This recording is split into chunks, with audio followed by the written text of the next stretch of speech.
noite. Ei! Tudo bom? Tudo bom? Tudo Tá me ouvindo ótimo. bem? Super bem, Que bom, maravilhosa. que bom. E aí, Qualquer coisa vamos para também mais pega o uma fone. live? Oi? Simbora, né? Simbora. Vamos Já tô lá. falando que você não é mais visitante, não é mais convidada. Você já é de casa, né? Assim que é bom, né? Uma casa muito boa de visitar.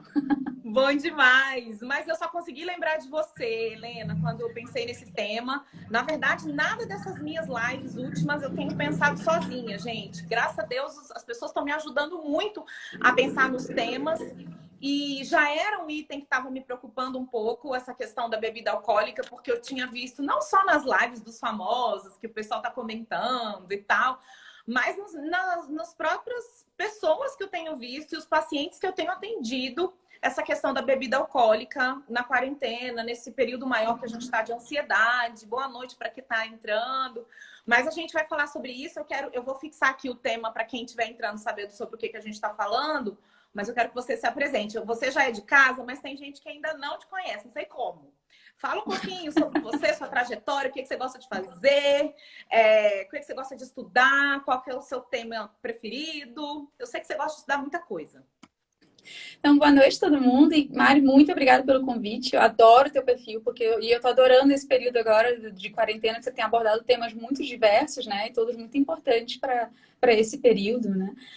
Bom, eu sou Helena, eu sou psiquiatra, eu trabalho aqui em Brasília, eu trabalho muito na área de álcool e drogas, na parte das dependências, e acho muito interessante. Eu conheci a Mari através da interface alcoolismo e bariátrica, né, que às vezes acontece, e tem muitas semelhanças realmente entre a forma como a gente lida com a comida, a forma como a gente lida com o álcool e outras substâncias, todas agem ali na área de prazer do cérebro, né? Tem muitas Sim. abordagens terapêuticas que são muito parecidas, inclusive. E assim como a Mari, eu também fiquei preocupada com o aumento de consumo de álcool agora nesse período, né?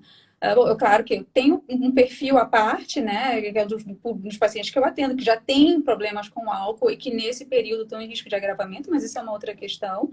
Mas começou a chamar a atenção realmente as pessoas que não tinham o hábito de beber muito, né, com muita frequência, não só em termos de quantidade, como de frequência, e que agora na quarentena parece que virou uma rotina, né?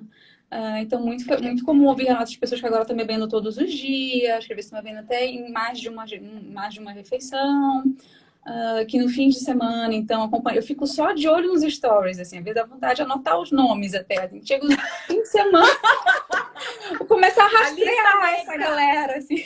Porque o fim de semana que aparece o que aparece de stories com garrafa de bebida na frente de uma televisão, assim, está sendo impressionante, né? Então, Assim, as pessoas a estão gente trazendo... não tem jeito como profissional de saúde, mesmo a gente que não trabalha, eu, por exemplo, não trabalho com alcoolismo especificamente, não tem jeito quem não é da área de saúde não prestar atenção nisso e não estar preocupado, né? Eu trouxe em sua homenagem um drink aqui para mim, para eu beber. É meu drink preferido. É água com gás, com limão e gelo, tá? Ai, adoro. Também sou adepta. Adoro esse aí também. Adoro, gente. Super me ajuda a relaxar tanto quanto qualquer coisa, juro por Deus. Mas sabe o que eu queria começar? Falando um pouquinho, e eu acho que é importante a gente explicar isso para as pessoas, o que é beber muito, né? Porque tem a parte do álcool, que é a parte que a gente chama de relaxante, recreativa, não sei como é que é isso tecnicamente falando, você vai falar com mais propriedade do que eu, e tem a parte que a gente considera que já está acima daquilo que é recomendado, né? Então é importante para as pessoas saberem. Então, acho que a gente pode começar, inclusive, desvendando alguns mitos, assim, que foram surgindo e que, né, às vezes, alguns até baseados em algumas evidências que depois se mostraram fracas, mas que fizeram as capas de várias revistas e depois, quando veio a evidência contrária, ficou todo mundo quietinho, né? A primeira delas é em relação a vinho e saúde. Até entrando na interface de alimentação, né? Que às vezes se lida muito com obesidade, as pessoas estão preocupadas ali, né? Com doença cardiovascular, com alteração metabólica. E durante muito tempo se falou dos benefícios do vinho para a saúde, né? Do coração, do sistema circulatório. Está incorporado, inclusive, na dieta mediterrânea, né? Que eles incorporam isso, né? Como uma fonte antioxidante, enfim. De saúde. Mas que em seguida foram saindo vários estudos contradizendo isso.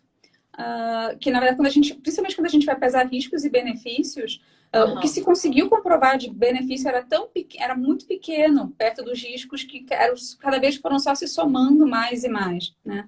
E pelo menos, eu li isso há bastante tempo atrás, mas eu quero realmente ressaltar isso, assim, que já tem tempo que é assim, que já saiu do guideline de cardiologia. Então, inclusive, eu colocava uma nota à parte, ressaltando isso. Assim, não se recomenda beber vinho como forma de tratamento ou prevenção.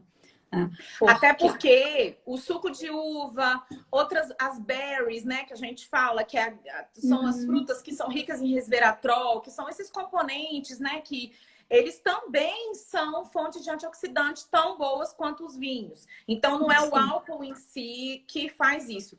A gente não quer aqui, gente, denegrir a imagem do vinho. Muito pelo contrário, eu acho uma bebida maravilhosa.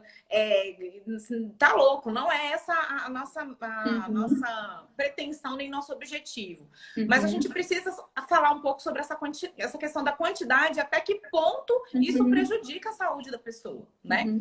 E a pessoa entender também que ela não está tomando um remédio, tá? Assim, a Mariana dá um monte de orientação de como cuidar da saúde, de exercício, de alimentação, tudo. E a gente até tem uma piada no meio lá da dependência que as pessoas chegam às vezes na consulta dizendo que, olha, eu não consegui fazer a dieta direitinho, eu não consegui fazer a quantidade suficiente de exercício físico, mas em compensação eu tomei bem mais que uma taça de vinho por dia. Então, a gente tem que ter cuidado até de como se passa isso. Às vezes a pessoa nem costuma beber, mas eles recebiam essa recomendação de que tinha que beber para cuidar da saúde. Então, eu tenho vários pacientes que receberam recomendações de médicos, de outras pessoas. Não, bebe uma taça de vinho, infartados, pessoas que já tinham um histórico cardiovascular. E meu Deus, a pessoa não bebia antes, né? Então, a gente tem que ter muito cuidado com isso, realmente. Sim. Tá. E aí da gente pensar, assim, que não é como você estava dizendo, não é também uma coisa proibida, né? A gente também não quer denegrir a imagem do vinho, mas é mais para a gente ter uma ideia, assim, de que ele está muito mais pro profano que pro sagrado. Tá? Então tem que ter muita noção de que naquele momento que você está bebendo, você está ali se divertindo, você está querendo ter um prazer, mas você não está cuidando da saúde. Então, isso é e eu acho importante a gente ressaltar isso, porque eu imagino que muitas das pessoas que estejam bebendo mais nesse período não é porque estejam querendo, né, estão muito deprimidas, estão fazendo com dificuldade, problemas emocionais. Estão fazendo porque, né, às vezes, é uma opção, é uma fonte de prazer muito fácil, né? Um prazer engarrafado, assim como o prazer de dentro da caixa de bombom também é um prazer muito fácil, muito acessível, né? No momento que a gente está com tanta restrição, né? Mas... E eu ouço muito, assim, de quem tá bebendo, eu ouço muito a questão, assim, de já não tô fazendo nada. Já não não tô tendo nada de prazeroso nessa minha vida de quarentena. Pô, deixa eu beber, deixa meu vinho, deixa a cerveja, né? Como se fosse, assim, o único prazer do momento, né? A cartela é bem mais ampla, né? Vou até te falar aqui que eu fiz umas enquetes hoje, não sei se você viu. Vou te falar os resultados. Então, assim, ó, das pessoas que responderam, 23 pessoas disseram que estão bebendo mais do que antes da quarentena, e 31 pessoas disseram que não. Ficou meio a meio, assim, isso, né? 25 pessoas falaram que estão bebendo mais no período da noite. Foi o máximo, 7 no período da tarde, e manhã, tarde e noite uma pessoa falou. E em relação à dose, a maioria disse então que está bebendo de 3 a 4 doses por semana. E aí a gente até comentou hoje à tarde sobre o que é dose, né? Porque dose pode ser para uns dose, para outros uma super dose, né? Sim. E a grande ganhadora da causa de beber mais foi a ansiedade. Disparada. Interessante, porque eu vou em seguida explicar dos motivos que estão fazendo as pessoas beber mais, assim, e realmente a ansiedade vai entrar na lista. Mas falando da questão da quantidade, né, e dose. Então, assim, antes até a gente falava muito assim de nível seguro de álcool, o nível máximo de limite de álcool que uma pessoa poderia beber para ser considerado um limite saudável. Assim. Então, para mulheres não podia passar de 7 doses por semana e para homens não podia passar de 14. Isso a gente pensando em unidade de álcool, tá? Porque quando a gente fala, por exemplo, se a gente for comparar cervejas, a porcentagem de álcool das cervejas varia bastante. Então, tem uma forma de você calcular as gramas de álcool, então tem todo um cálculozinho que é uma forma de tentar unificar isso aí. Mas, normalmente, pensando aqui para o Brasil, quando a gente fala em dose, seria uma lata de cerveja, daquelas cervejas de 3,5% de álcool, ou uma dose de uísque, mais ou menos 40 ml. E a dose de vinho são 140 ml. É muito pouquinho, 140 a 160, tá? Porque a galera andou aumentando muito o tamanho da taça. A taça, né? é isso mesmo. E foi então a ficando gente pensa às vezes que é uma dose, mas uma dose é isso mesmo. Uma dose são de 140, uma taça de vinho, né? De 140 a 150 ml. E respondendo a Cris aí, uma taça de vinho tem 125 calorias. Então é calórico sim. 125 calorias é um pão francês. Então, isso também tem que ficar contabilizado no seu dia, né? E a Cris perguntou se fazia mal, então, tomar uma taça de vinho por dia. A doutora Helena até acabou de falar.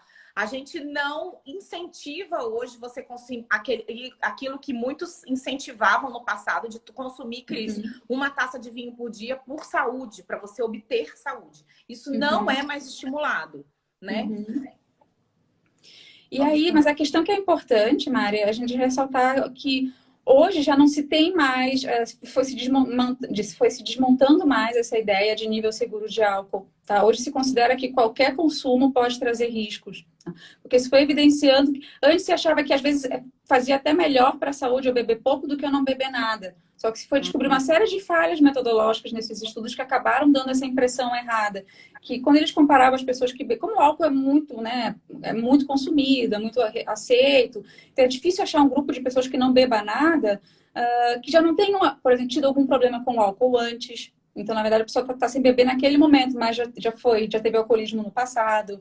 Ou então a pessoa já tinha parado de beber porque já tinha um problema de saúde. Então, na verdade, as pessoas não eram tão né, estava comparando um grupo aparentemente saudável que não era saudável. Então, deu essa impressão errada durante muito tempo de que beber pouco era melhor do que não beber nada. Tá?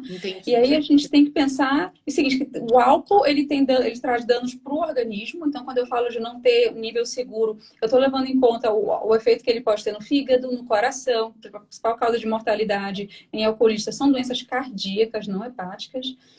Então tem efeito no sistema imunológico, tem efeito no cérebro, então tem efeito em várias partes, inclusive relacionado a vários tipos de câncer, que antes estavam mais associados a câncer de estômago, de boca, do trato gastrointestinal, mas que agora está se ampliando, está se vendo que afeta outras áreas também.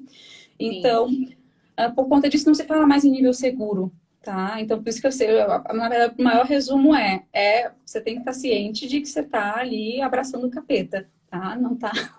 Não é um momento, né? Você faz parte, inclusive, dos rituais religiosos, mas não é um momento não faz parte do kit saúde.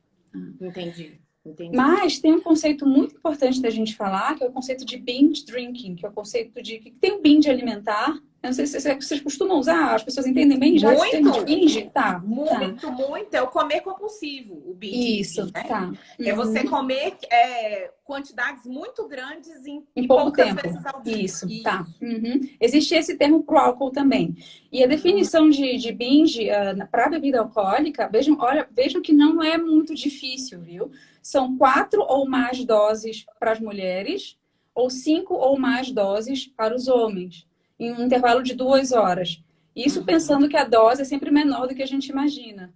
Né? Às vezes uma dose de chopp, tem restaurante que é um canecão imenso, né? Então aquilo lá já é quase 2 doses naquela canecona.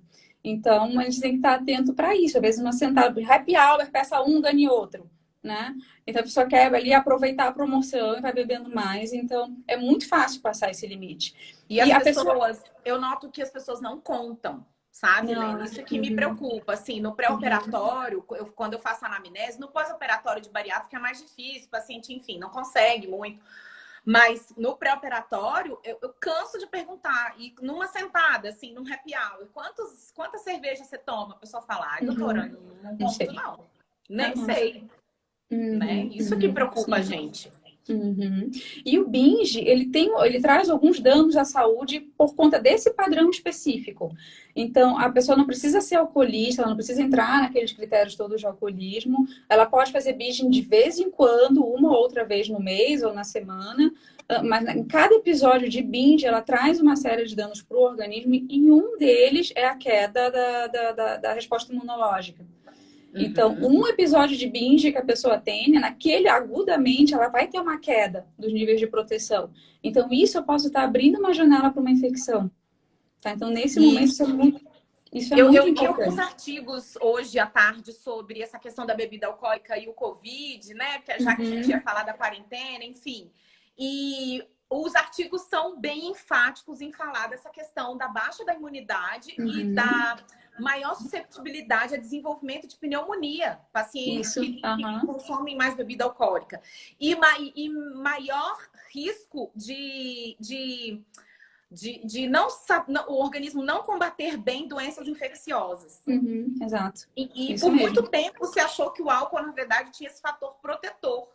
Isso, né? Que a questão de inflamação é algo bem complexa. Eu tô submetendo uma meta-análise sobre isso, assim, então é uma coisa que está bem fresquinha e é muito complicado, porque tem um efeito do uso agudo do álcool, tem um efeito do uso crônico do álcool, mas então a cada hora que vai passando que você consumiu, a resposta vai mudando. Talvez tenha uma melhora da imunidade que é muito breve.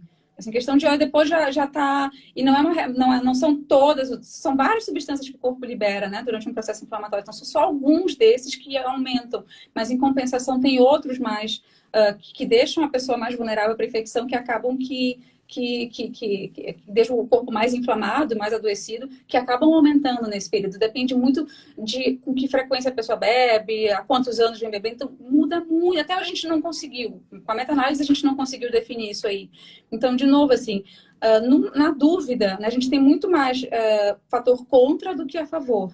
Então, porque a gente não sabe exatamente como é que ficam as citocinas nesse momento, isso ainda ficou muito indefinido, mas a gente sabe isso que você disse, que tem aumento de infecção, que tem aumento de risco de doenças respiratórias, porque assim como o fígado fica muito infiltrado de inflamação, os pulmões também.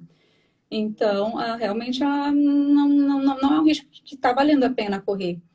E ainda que as pessoas estejam fazendo isso dentro de casa, mas eu estou dentro de casa, mas assim, é tão fácil pegar o coronavírus que assim, eu posso, eu talvez esteja um pouco contaminada no sentido abstrato da palavra, porque tem a família de Belém e a situação lá está muito grave, a gente está ouvindo muitos relatos, eu estou ouvindo muitos relatos de pessoas que estão se contaminando dentro de casa. E eu acho que entra um pouco daquilo que a gente estava conversando uma vez, às vezes os deliveries, né? As pessoas estão pedindo muito delivery, a gente não tem muito como atestar a segurança daquilo que está entrando, né? Do próprio alimento, não só da embalagem, mas do próprio alimento. Então, não existem relatos, né, da OMS de que o alimento transmita, mas a embalagem, a manipulação, o alimento cru, você pede um sushi, por exemplo, um alimento que você não passa por alguma coisa antes, né, que possa contribuir para não contaminar, isso a gente de fato não sabe, né, até que ponto isso acontece. Mas então, mesmo estando em casa, é bom cuidar da imunidade. Né? Exatamente. Tem que tomar esse cuidado. O Caio falou aí que o álcool bom é o álcool em gel. É isso mesmo, Caio. Nas mãos. Porque tem gente que faz uns drinkzinhos com álcool em gel também, né? Isso não. Mas você sabe que eu tive dificuldade logo no início da pandemia, porque eu não tinha nada de álcool gel, não faz parte da minha rotina ter nenhum atendimento, nada exatamente por conta disso, porque alguns pacientes podem sentir um pouco de fissura, alguns pacientes têm cheiro de álcool gel e eu preciso saber se eles beberam um pouco antes da consulta ou se é o cheiro do álcool gel, então é uma coisa que nem fazia parte da minha rotina, só lavar as mãos mesmo. Então, sim, acontece isso. Inclusive, nesse recomendado um cuidado extra com as crianças, né? De não deixar tão acessível, porque as crianças podem acabar inadvertidamente ingerindo. Cuidado com álcool gel também, então, né, gente? Pelo amor de Deus. Só nas mãos. O Caio perguntou lá em cima também, só para eu não deixar ele sem resposta, que se a cerveja, para os pacientes bariátricos, ela é pior. Na verdade, não a cerveja em si, viu, Caio? Mas hoje a gente já tem vários estudos bem bons que mostram que na cirurgia bariátrica a gente tem que ter um cuidado ainda extra com o paciente para ele não se tornar um alcoolista. Porque a tolerabilidade ao álcool é diferenciada, sim, em quem faz cirurgia bariátrica. Ele tem potencialmente mais chance de se tornar um alcoolista do que o paciente que não fez a cirurgia. Então, a gente tem que ter muito cuidado. Hoje em dia, as recomendações da Sociedade Brasileira, das diretrizes internacionais, não é que o paciente que faça cirurgia bariátrica evite a bebida alcoólica, e sim que ele não beba. Não é que ele bebe pouco, beba socialmente. Não. Hoje, a gente recomenda para o paciente que fez a cirurgia não beber. Em hipótese alguma. Assim como para as grávidas, que por um tempo também falava-se que podia tomar um pouco. Agora, qual que é a recomendação? Não beba, né? Nada, zero. É bem isso. E aí, além, a gente está falando dos riscos que pessoas que não são alcoolistas podem ter quando bebem, né? Porque a gente sempre, só tem problema com álcool o bebum, né? O que está lá na sarjeta, e não é isso, tá? Então, eu posso beber de vez em quando, mas se for um padrão de binge, eu estou me colocando numa série de riscos, e além desses riscos para a saúde física, em termos de imunidade, etc., eu tenho que pensar também nos outros problemas, que às vezes um único episódio de excesso de bebida alcoólica eu posso me acidentar, eu posso escorregar em casa e bater cabeça. Infelizmente, algumas pessoas se tornam mais violentas, então, às vezes a relação em casa já está difícil, já está todo mundo irritado, ansioso, um esbravejando com o outro, e aí a bebida pode potencializar, pode acabar se transformando num ato de violência. E a gente está vendo que isso está aumentando também agora, né? Então, a própria irritabilidade, porque a gente pensa em violência, já pensa naquele caos, né? Coisa de novela. E, na verdade, a própria irritabilidade, a convivência entre as pessoas pode ficar pior e o álcool potencializa tudo isso, né? Então, a gente também tem que se preocupar com isso. E o que se orienta no consultório para essas pessoas, Helena? Não os seus alcoolistas, mas as pessoas que estão notando que estão bebendo um pouco mais. Existe alguma estratégia? Qual que é a sua orientação? Tá. Primeiro entender o que está acontecendo. Então, mais cedo você falou da enquete, né? Que as pessoas estão bebendo porque estão mais ansiosas. Então, são as possibilidades que a gente vê assim, em períodos de crise. Um dos motivos que se leva ao aumento do consumo é exatamente isso. A pessoa tentar controlar afetos negativos, né? De irritabilidade, de ansiedade, às vezes de insônia, né, que na verdade a gente vê que piora, mas às vezes, né, a princípio pode dar uma impressão inicial de que melhora. Então, muitas vezes a pessoa está mais ansiosa, está com dificuldade de lidar com isso. Então, isso é uma coisa que a gente precisa tratar, né? Se é uma pessoa que já tinha ansiedade, que a gente precisa reforçar o tratamento, ou se é alguém que está começando a ficar mais ansiosa agora, a gente sempre tenta primeiro algumas abordagens comportamentais, né? De manejo de ansiedade, de meditação, de relaxamento, né? Sempre tenta, então, ir na causa, né? Mas tem muitas pessoas que tentar não ter uma relação de canalizar as emoções dele na bebida. A relação que ele tem que ter com a bebida é de que é gostoso, eu gosto, é uma coisa que eu saboreio, né? Que eu vou tomar por isso, pelo paladar, enfim, que é gostoso, e não porque eu tô triste, porque eu tô ansioso, porque eu tô feliz, né? Isso, exatamente. E também a questão de, como a gente estava falando antes, de ter um leque de opções de lazer maior. Assim, porque agora a gente está com pessoas mais restritas, não pode sair de casa, e ainda que a pessoa não esteja ansiosa, às vezes a pessoa está só com tédio, né? Mas que outras opções eu tenho para fazer num momento como esse? Então, será que realmente... Às vezes é dificuldade de mudança, né? Ao invés de eu mudar, eu faço uma adaptaçãozinha meio capenga. Então, se antes eu podia encontrar com os amigos, ir para um restaurante, ir para um bar e bebia, e a bebida era um detalhe dentro de todo um contexto, agora eu tenho pelo menos a bebida eu tenho em casa. Então, eu fico aqui bebendo e lembrando de quando eu estava lá, imaginando que eu estou com os amigos, né? Ligo a televisão, faz de conta que eu estou num show e não tá. Né? Não tá, assim. Então não adianta querer trazer o bar para dentro de casa, né? Que a pessoa, ao invés de ficar tentando realmente fazer uma mudança, aproveitar a vida de um outro jeito, eu tentar adaptar, fazer, né, uma adaptação, porque até porque a gente nem sabe, quando a gente sair de quarentena, se vai poder ir para bar e restaurante de novo. Se tudo for seguir um ritmo certinho, não vai poder, né? A gente sabe que... E vale a pena estipular regra? Tipo, eu tô bebendo, sei lá, 5 vezes por semana, 6 vezes por semana, igual a maioria relatou na nossa enquete, e eu vou agora, a partir de agora, então, eu vou beber 2 vezes por semana. Vale a pena fazer isso? Eu nunca estabeleço, isso eu nunca faço, assim, porque a gente vendo...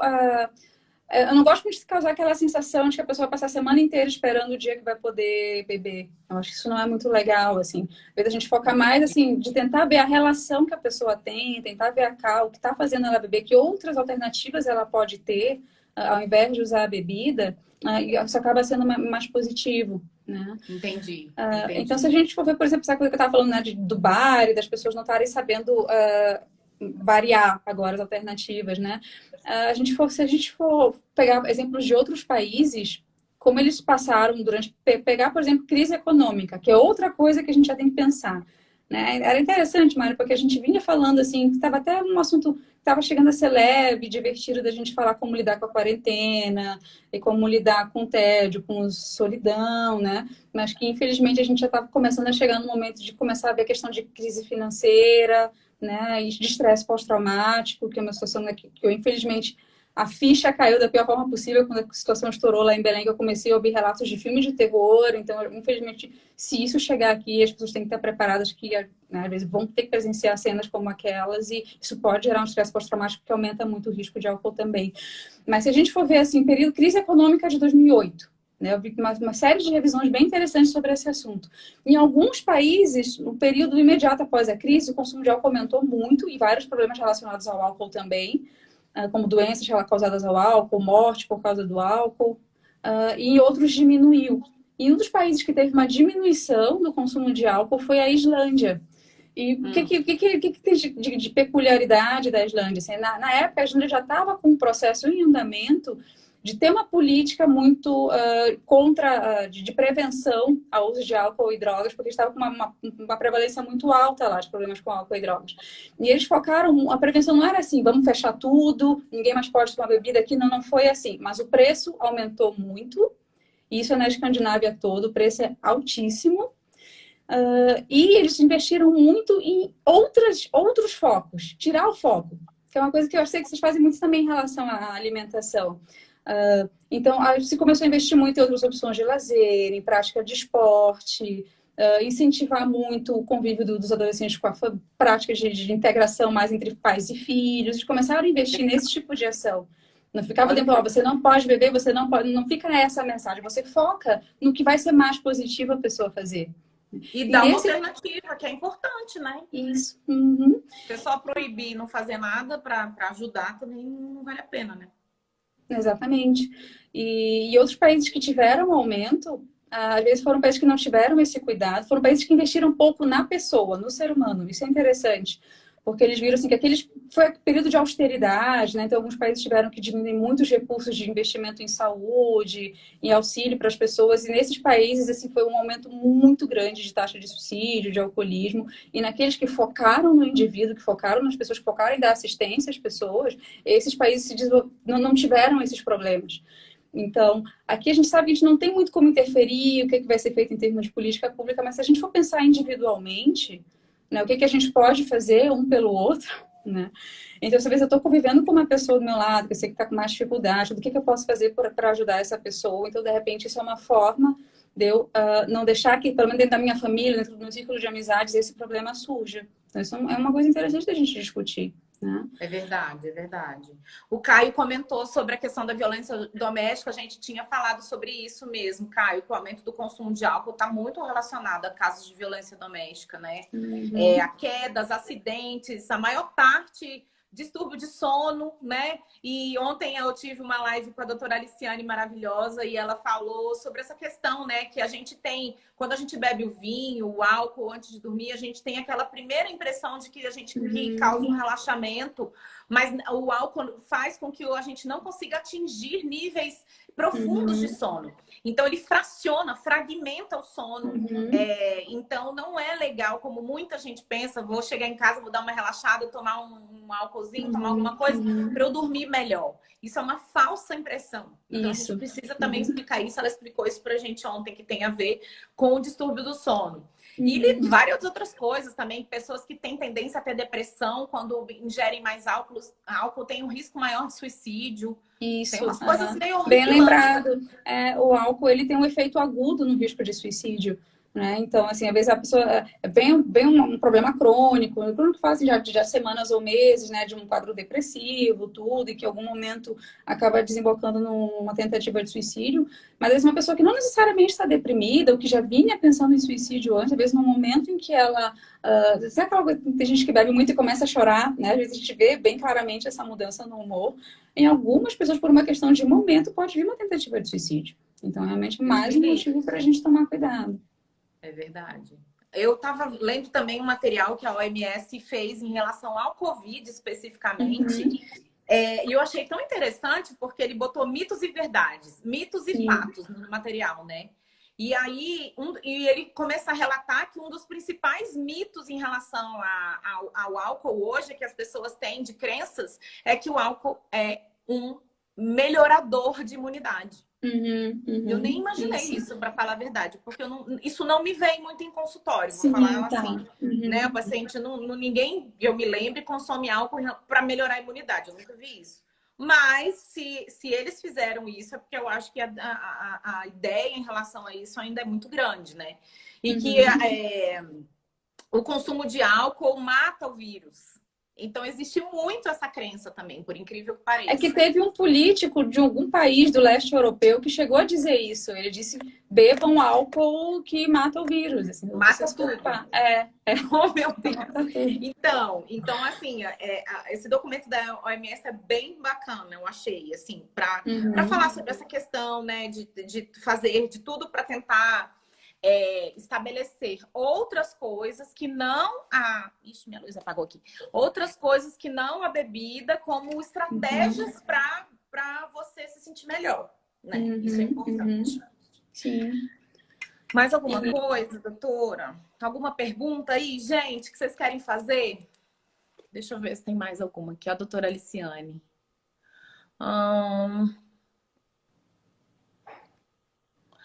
Verdade, ó, o Felipe falou uma coisa importante, o desempenho na atividade física, né? Também.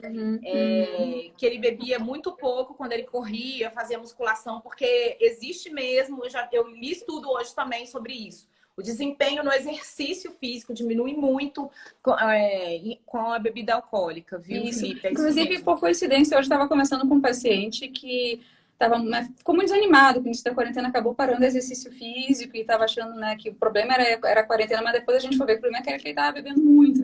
Dei uma prensada nele para ele beber menos. Na semana que ele não bebeu, ele se exercitou quase todos os dias.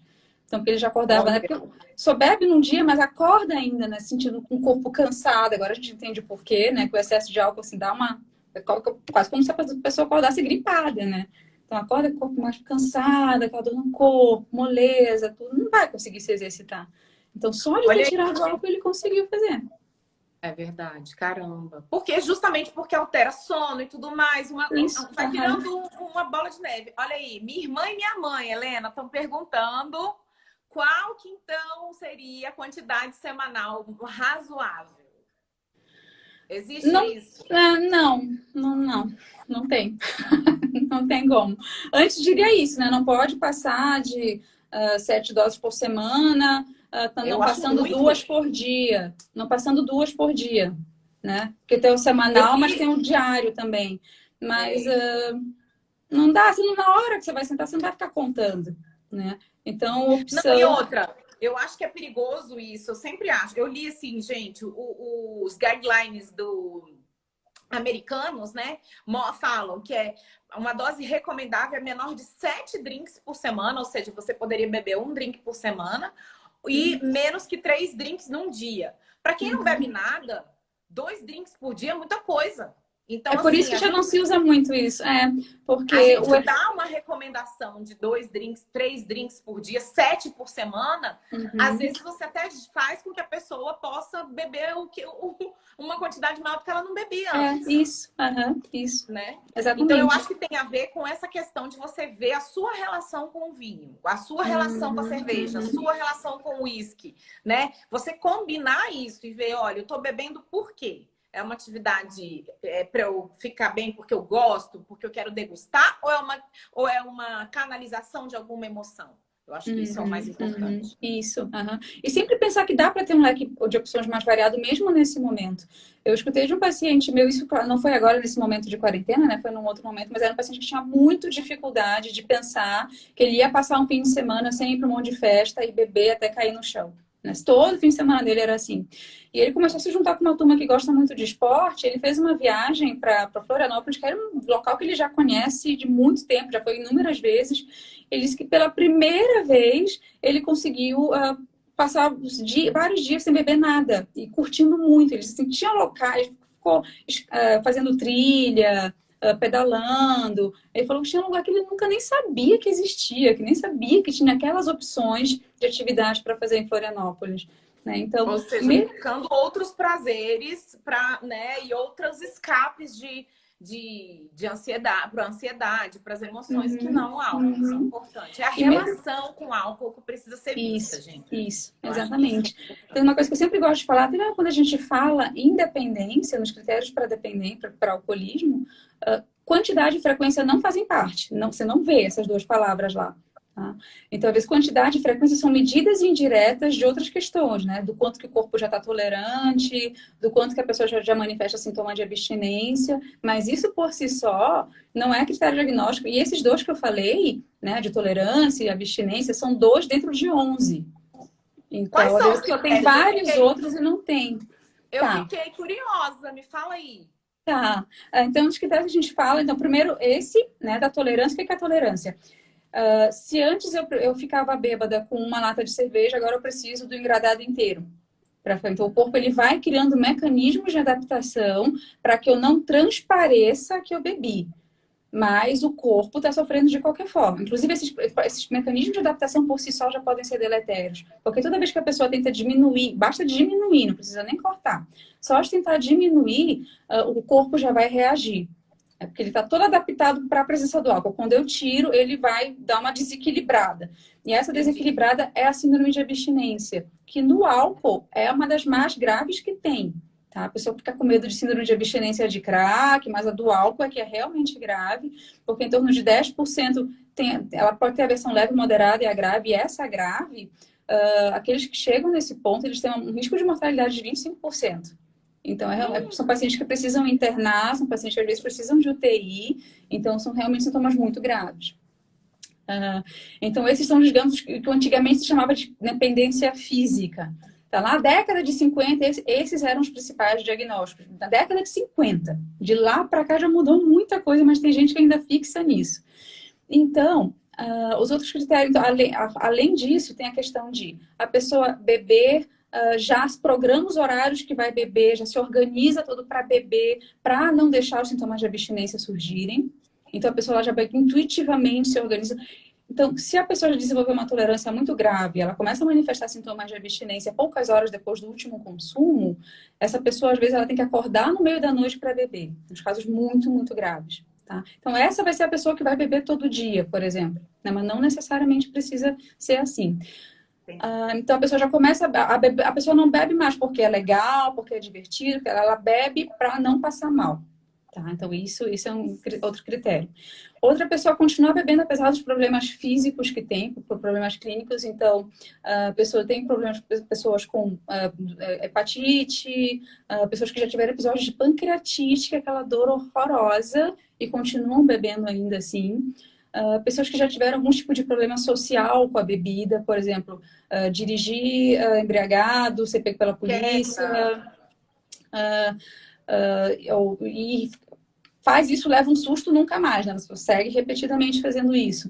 Passa a ter problemas de família, de trabalho, então a pessoa começa a ter uma queda no rendimento no trabalho, a pessoa às vezes chega a ser demitida, ou então a pessoa tem problemas com a família, fica toda hora brigando com a esposa, com os filhos, não consegue dar atenção adequada para a família, e o craving, que a gente fala que é a fissura, que antes a pessoa sentia...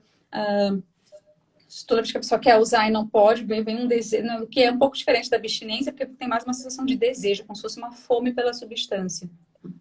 E aí, o que eu gosto de chamar muita atenção nisso também, é porque a gente viu que também problemas com o trabalho é 1, 2.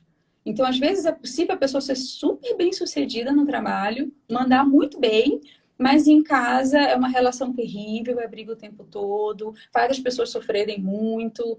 Então, às vezes a gente olha superficialmente, não, mas fulano bebe, mas né, mas tá. Inclusive, até tem um post sobre isso que eu peguei o Ben Affleck, né, já foi, né, o galã, lindão, já foi o Batman e tudo. E ele tem problemas. Ele deu uma entrevista muito interessante para o New York Times, em que ele realmente abriu o coração e falou assim que ele, né, que ele fez muitas pessoas sofrerem, que ele sempre se achava muito onipotente, que nada ia acontecer com ele, mas até uma hora que a bomba explodiu, assim. Então, a gente também ter cuidado com esses preconceitos, tá? De achar que... Eu tenho muitos pacientes alcoolistas que eu acompanho, pós-bariátrica, que você não acredita. Você não acredita. Quando ele começa a contar, você fala, não, peraí, não tá casando, não combina. Porque a gente tem uma falsa impressão de que o alcoolista é o mendigo ali da rua. Isso. Né? E não é. Na verdade, eu tenho pacientes super bem-sucedidos financeiramente, socialmente, que você olha e fala, essa pessoa não tem por que ter nenhum problema. Exato. Então, a gente... Por isso que eu acho que hoje as recomendações estão tão rígidas, tão rigorosas, né?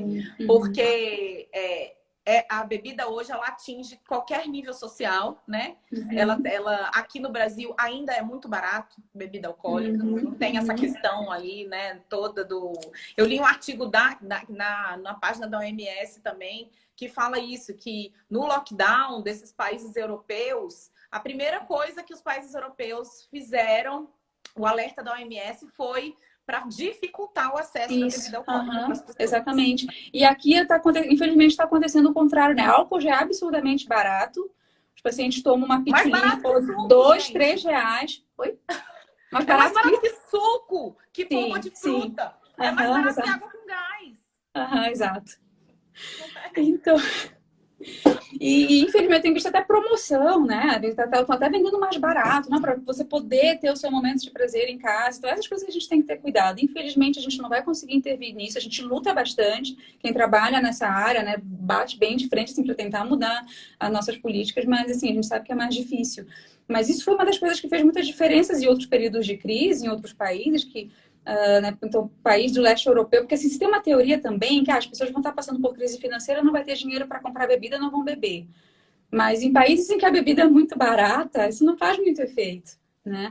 E às vezes as pessoas só migram do vinho para cachaça, ou de um vinho mais de R$100 para um vinho de R$30, então às vezes não interfere tanto assim, né? Para cerveja, né? Para outras bebidas, é verdade.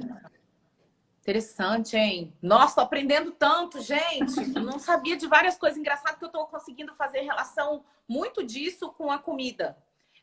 Sim. Essa relação é muito parecida. Muito parecida, né? Ó, a Mônica tá perguntando. Mônica, boa noite. Tá perguntando, a pessoa que não bebe todo dia, mas quando tira o dia para beber inteiro, isso também pode levar ela ao alcoolismo, Helena? Pode. Inclusive, eu tenho paciente que bebe uma vez por semana. Mas nessa uma vez sempre acontece muita coisa ruim, assim, que ele se arrepende, ele já sabe que não pode fazer isso, mas ele não consegue, porque ele não consegue encontrar outras alternativas. É um paciente extremamente fóbico, então para ele realmente tem essa dificuldade maior, assim, de encontrar, né, interagir com as pessoas de outra forma, mas é uma vez por semana. Né? Inclusive, isso é uma outra coisa interessante, assim, porque eu sou de Belém e fiz psiquiatria lá no sul, né? Então fui de Belém para Porto Alegre. E uma das primeiras coisas que me chamou a atenção lá era que era um padrão de bebê completamente diferente. Então, o paraense tem um padrão que é parecido com o de Brasília, que é o do binge. São pessoas que só bebem 1 ou 2 vezes na semana, mas quando bebem é um horror de ficar... Eu lembro que nos colegas da faculdade já bebiam com engradado embaixo da mesa, assim, que era para não perder a conta, né? Ia botando as garrafas já na caixa embaixo. E lá no sul era completamente diferente, as pessoas bebiam muito pouco, assim. E aí em Belém se dizia, eu não tenho problema com álcool, só bebo uma vez por semana. E lá no sul eu ouvia, não, eu não sou esses caras que ficam indo no bar bebendo um monte, eu só bebo um tantinho todo dia, e na verdade não... Tem a quantidade, o volume, principalmente em quanto tempo eu consumo, isso tem um efeito pro dano para os órgãos, né, para a saúde física. Mas para as questões mentais e comportamentais, que é o que caracteriza o alcoolismo, isso já não é tão importante. Entendi. Então a gente não precisa ficar se fixando nesse negócio de quanto por dia. É mais uma vez a gente pensar nessa relação que a gente tem. A Jadina até comentou aqui em cima que muitas pessoas estão fazendo isso agora na quarentena, pensando assim: ah, a gente é domingo todo dia. Né? Todo dia agora é domingo, então vamos beber porque até é domingo todo dia. E é verdade.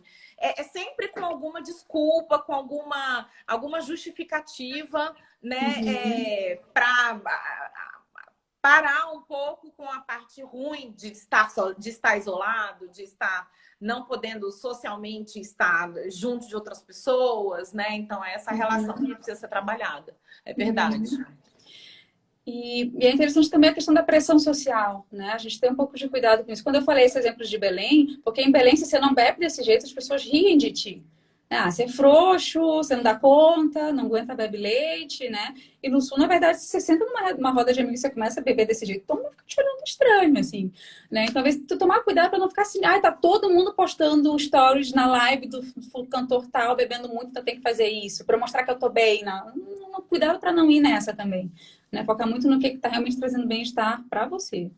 Eu acho que adolescente, jovem, é muito influenciável por isso, né? Muito, muito, muito. Eu sofro bullying, eu não bebo, porque cara, eu tenho uma tolerabilidade ridícula pra bebida. Eu até gosto, gente, é tão engraçado. Mas não isso, dá né? conta. Não dá conta, eu bebo meia taça de vinho e fico louca. Então eu prefiro, não gosto. Então, assim, e eu sofro bullying por isso, você é fraca. Isso. E tal. E eu fico imaginando, claro, eu sou adulta já rio do bullying, mas eu penso, um adolescente, um jovem ouvindo isso, precisa ser inserido num contexto social, isso pode ser um gatilho para eles começar a tentar beber sim, né? E a Marcela, psicóloga maravilhosa, está perguntando se existe alguma estratégia de prevenção, se existe isso já de alguma maneira estabelecido. Os países que têm um grande sucesso com isso fazem parte de recomendações da OMS. Eles trabalham muito com essa questão de, primeiro, dificultar o acesso. Então, não precisa ser lei seca, né? Mas preços mais altos, não ser considerado um item essencial. Então, não tem por que local que só vende bebida. Aqui em Brasília, várias distribuidoras estavam trabalhando meio que clandestinamente ou deram um jeitinho de continuar abertas. Então, dificultar um pouco o acesso. Isso, e não só dificultar o acesso, mas oferecer as outras alternativas, que era aquilo que a gente estava falando. Então, por que eu critico muito as lives, assim, né? Essas que tem muito consumo de bebida, assim, porque parece que isso que é o legal, né? E a gente falou, assim, do quanto que adolescente é influenciável, mas eu tenho visto muito adulto também se sentindo pressionado. Né? Eu acho que mídia social tem um pouco disso, né? Tá todo mundo fazendo tal coisa que tem que fazer. Né? Então, eu tô sentindo os adultos sofrendo um pouco com isso também, viu? Então, de oferecer outras alternativas, né? E tentar... quando a gente está lidando diretamente com uma pessoa, a gente senta, a gente orienta. Quando a gente for pensar no público geral, às vezes precisa de uma orientação também mais geral. E talvez é interessante, né, os nossos governantes estarem falando disso, estarem trazendo essa questão, estarem orientando, estarem abrindo outros caminhos, né? Então, nesse ponto... A pressão da indústria a gente está também. falhando. Tanto que nessa crise de 2008, a Espanha foi um dos países que teve uma administração mais difícil, mais falha em termos de saúde, e um dos motivos é que se pressionou muito para, como a indústria deles, tem a questão do vinho, então eles queriam facilitar mais essa indústria. Então teve um aumento muito grande de consumo lá. Enquanto que fizeram essa mesma pressão na Islândia e disseram, não, aqui não. E aí lá eles conseguiram ter uma queda. Mas é que foi a queda junto, né, com essas outras medidas, né, de incentivar esporte, de incentivar, fazer os alunos se interessarem mais pela escola. Pra você ter uma ideia, aqui está falando que a pitulinha é R$3, né? Na Escandinávia, uma long neck de 3% de álcool, uma long neck, tipo, pequenininha, tá? Daquelas que não chega a ter 300 ml, é R$50. Então é muito caro. Então, se for sair para beber, você tem que realmente pensar muito, assim, se é aquilo que tu queres fazer mesmo, né? Se não tem nenhuma outra opção. E se for beber, vai acabar bebendo bem pouco. Então, aqui o pessoal bebe e nem sente, talvez porque é tão barato, né? Pede um e outro de graça. Agora, quando o negócio vai doer, você realmente pensa quanto você vai tomar. É verdade. Tem que ser, não tem jeito, é estratégia, né? A Mônica está perguntando, não sei se a gente já respondeu, né? O que que a gente pode classificar como bebê socialmente? Se isso existe, esse é critério de classificação. Né, esse diagnóstico não tem, tá? A gente tem, assim, o diagnóstico, né, da dependência, que tem níveis de gravidade, né?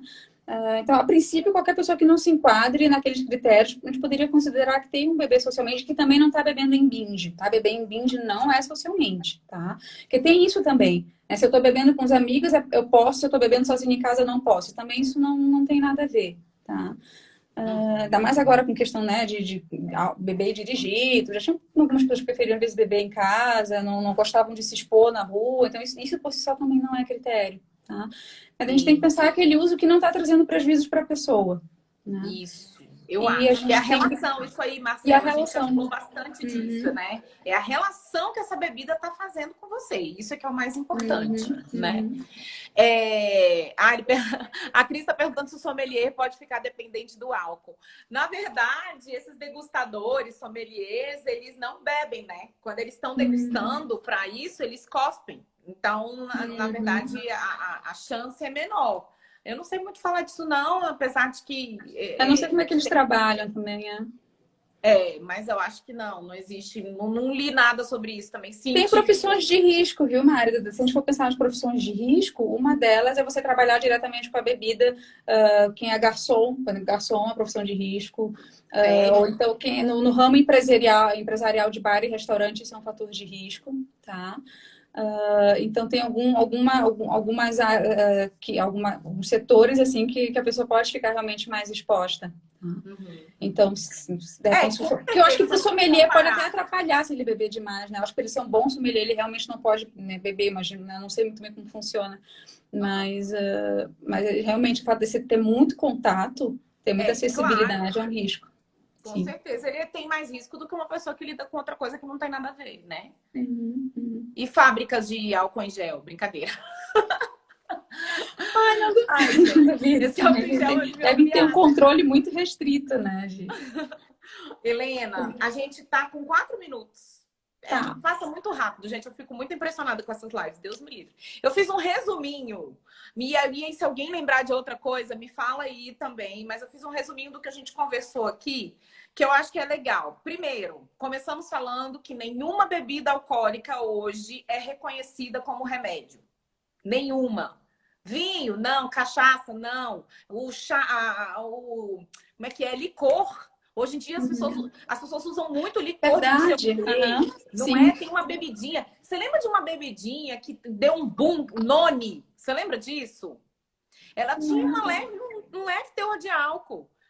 Biotônico Fontoura. Sim. Sei lá. Essas 1000 coisas que tem álcool. Então, hoje não existe nenhuma bebida alcoólica que é reconhecida como que a gente tem que beber para se curar ou para prevenir alguma doença. Primeira coisa.